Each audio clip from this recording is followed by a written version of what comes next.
So I had a friend who did the ketogenic diet, right? And he said it doesn't work. So obviously he missed the other key component, which is intermittent fasting. It's necessary because of this very important information. A tiny amount of carbohydrate calories. Guess what can happen? That piece of bread or half a glass of wine can literally pause this whole program and stop fat burning for 2 freaking days. No. The ketogenic diet involves consuming a very low to no carbohydrate, high fat diet, argued for its fast fat loss benefits. It involves replacing carbs with fat intake, which puts the body in a state of ketosis. This reduction in carbs means your body turns to metabolizing fat for energy, and this is taken to mean faster fat loss.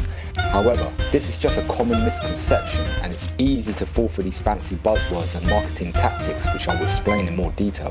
The ketogenic diet was originally designed to treat epilepsy with the aims of reducing seizure frequency, and somehow it became an opportunity to be capitalized off by these social media influencers and self-proclaimed doctors. I think you know who I am referring to. And while the keto diet can be an effective strategy for fat loss, it's important to know that it's not the only strategy for losing fat. The underlying mechanism for fat loss is a calorie deficit, and there are various approaches to achieve this.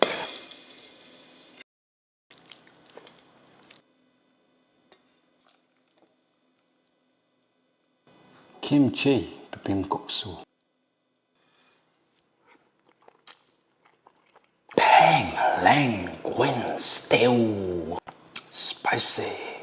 So, does keto work for fat loss? Yes. Is it the only method? No. Now, keto is one of the many methods and lifestyle preference to help you achieve that underlying mechanism. How does it work? Keto involves reducing or eliminating an entire macronutrient group, carbohydrates, which is 4 calories per 1 gram. Yeah, but on keto, you don't have to count calories. Counting macros is counting calories. Now, what happens when you eliminate an entire macronutrient group whilst keeping protein and fats the same? Reduced calorie intake, which equals calorie deficit. That's it. There's no magic or secret biohacking behind it. Basically, you're eating less. Why does it work? Because by eliminating an entire macronutrient group, this means less thinking for the average person who hasn't been educated, which makes it easier to market to you. For example, you might come across something similar to this. So the hormone that stops you from losing weight is called insulin. If you were to consume a half a glass of juice, a glass of wine, a bagel, even a piece of fruit, if you have a problem with this hormone, you're not going to lose weight for the next 48 hours. Tell them to suck a big fat. This is spicy. You cannot spot reduced fat. The idea that you can target specific areas of your body defies human physiology, which means unless you're luffy from one piece, forget it. Therefore, there are no specific foods that reduces your belly fat, nor are there any fat loss exercises. Fat loss occurs throughout your body, and your genetics determines where you lose or gain body fat first. Now, there are 2 types of fat, visceral fat and subcutaneous fat. Visceral fat is stored within your abdominals and wraps around your organs. It is also referred to as the hidden fat, which you can't see and can be dangerous, which is dangerous if you carry a large percentage of it. Subcutaneous fat is stored just beneath your skin, which is the fat that most people want to reduce in order to reveal their abs. This can be achieved through calorie deficit. This is backed up by this systematic review of 61 studies, which reveals that the calorie restricted group with or without exercise, there was approximately half the reduction of subcutaneous fat when compared with visceral fat. But Andy, keto causes fat burning. No, fat burning is not the same as fat loss. You can burn fat, but not lose fat. Fat burning is a fancy buzzword for fat oxidation, where your body consumes dietary fat and then metabolizes it as your primary source of energy. This whole process happens via lipid metabolism, where lipids are constantly being oxidized in order to meet the body's metabolic needs, whereas the excess are being synthesized and stored. But of course, if you eliminate carbs, then your body has to use energy from elsewhere. This is simply just fat loss marketing 101, by conflating 2 concepts which misrepresents the meaning of the words. You can burn fat, but if you're on a calorie surplus, you'll gain fat. But if you're on a calorie deficit and you incorporate carb, you will lose fat, which means fat loss and fat gain is determined by your energy balance, regardless of macronutrient manipulation. But Andy, carb spikes blood sugar levels and insulin, the fat storage hormone. No. What these influencers, fake doctors and health coaches don't tell you is that insulin is also important for lipid and protein metabolism. Keto bellends will take any opportunity to conflate science, to create fear around carbohydrates and confirm their bias. The misconception around insulin causing fat gain is actually in reality excess carbohydrate. Remember, counting macros is counting calories. Excess carbohydrates equals excess calories. Excess calories dictates fat gain, and fat gain increases insulin resistance. Now, reverse that. Reduced carbohydrate equals reduced calorie intake. Reduced calorie intake dictates fat loss. Fat loss reduces insulin resistance. Do you get me, bro? This study has rightly put it. By the regulation of lipid and glucose metabolism after losing weight, the response sensitivity of tissue to insulin is enhanced, and fasting blood glucose and serum insulin are decreased, which means the results other than fat loss itself. Fat loss also improves insulin sensitivity and blood glucose management, regardless of macronutrient manipulation from fats or carbs. This is backed up by this meta-analysis of 17 articles, which reveal that both low carb and high carb can lead to weight loss and improve markers of metabolic syndrome, as well as reducing blood glucose levels independent of macronutrient. So which is better, low carb or high carb? This depends on your lifestyle preference. This meta-analysis of 11 studies found that between the low carb and high carb group, changes in lean mass, fat mass, blood pressure and glucose levels were non-significant. Both are effective for weight loss and reducing cardiovascular risk factors. The effects of weight loss and metabolic risk factors were the same in participants with diabetes, hypertension and hyperlipidemia. If you know me, balance is the key that we've all forgotten. This systematic review of 61 randomized control trials revealed that low versus balanced carbohydrate diets resulted little to no different in weight reduction and cardiovascular risk factors over the short and long term. Go too low on carbs where your life is miserable, and don't go too high on carbs to the point where you're wrecking your health, because balance is key.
How to take your weight plates off after your deadlift session. Step 1. Do your minus 2 10 kg deadlift because you're weakling. Step 2. Grab a natty plate and slot the natty plate underneath the void plates. Step 3. Roll the void plates on top and take the barbell clips off. Step 4. Do the cha-cha slide because you're a gangster. Step 5. Take the barbell clips off on the other side and lift the barbell up. Give the bar a little twist and then pull it out. Check yourself in the mirror because you're a certified bruv. Step 6. Gently place a majestic creature on the floor. Step 7. Re-rack your weights. The gym is a shared space. Putting your gym equipment back after you have used it shows basic courtesy towards the next person wishing to use it. Don't be a bellend. Gym positivity is free.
Imagine being on keto. Imagine.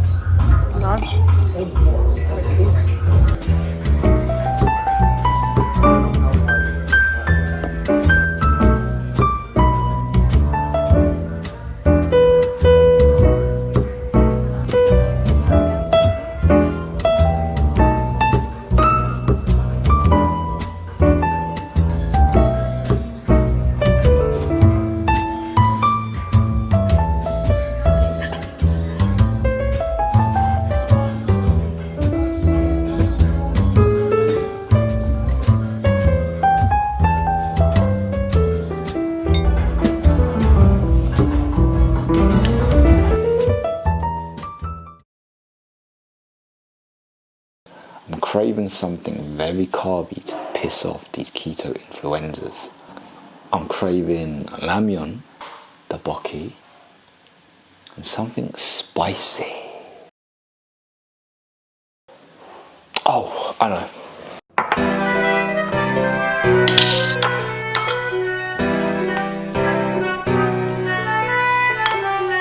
So I've run out of tteokbokki, which is rice cakes. And what I have here is a Vietnamese rice paper. So what I'm gonna do is turn this into debunking.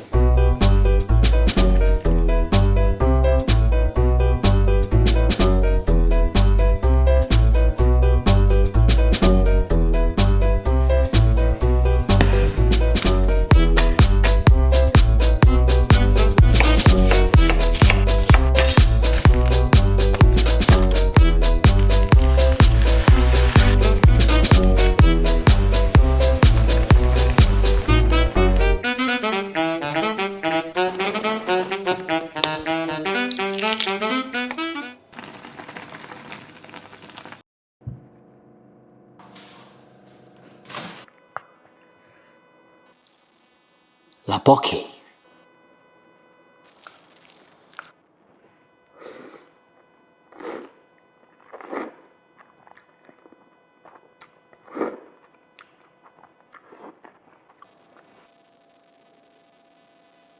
Let's try the rice paper made from scratch.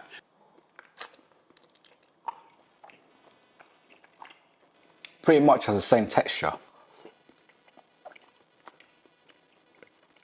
Peng Leng Gwyn still. Does keto work for muscle growth, strength and endurance? So we've already established that keto is one of the many methods that may or may not help you stick to your fat loss goals. Similarly, keto is a method that may or may not help you stick to your muscle building and strength goals. The underlying mechanism for muscle hypertrophy is the combination of resistance training and muscle protein synthesis. This means that protein is the key macronutrient that's necessary for muscle protein synthesis. This process is the key driving force behind muscular adaptive responses from resistance training. Therefore, as long as you keep your protein intake high, manipulating your fat and carb intake will determine your energy source and how well you perform and feel when you undertake resistance training. This meta-analysis of 5 studies involving 111 participants shows that keto can increase muscle mass as long as you're in a calorie surplus. This multi-level meta-analysis of 18 studies revealed that the keto diet can be a useful strategy for total and body fat reduction, but it's not suitable for enhancing 1 rep max or high intensity performances. There were more favorable effects for carbohydrate-rich diets for endurance activities. This makes sense because every endurance athlete, including marathon runners, look to carbohydrates as their main energy source. And personally, whenever I'm aiming for that 1 rep max or to boost my overall performance,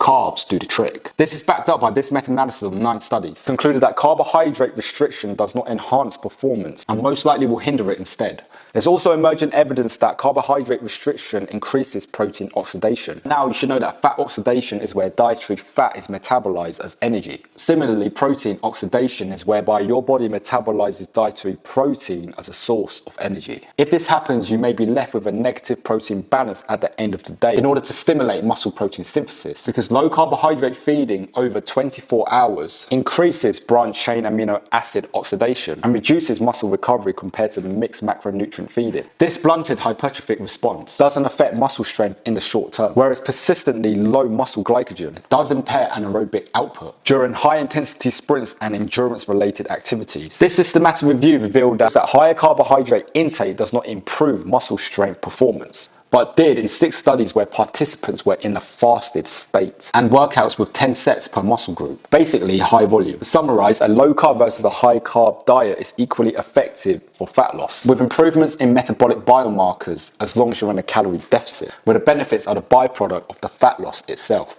And a balanced carb approach is more sustainable. However, this cannot be said the same when it comes to muscle building, strength and endurance. This is because low carb can potentially impair muscle hypertrophy in the long term, and it's not recommended for high intensity performances. Evidence shows that adopting a low carb diet, aka keto, can be an alternative to increasing muscle mass, but only if you're in a calorie surplus. This is because the longer you consume a low to no carb diet, the more likely protein oxidation will occur compared to mixed macronutrient feeding. You know, balance. You can see there's more hassle when you play with the extremes, high versus low, when in reality the key is in between. That's called balance your belly.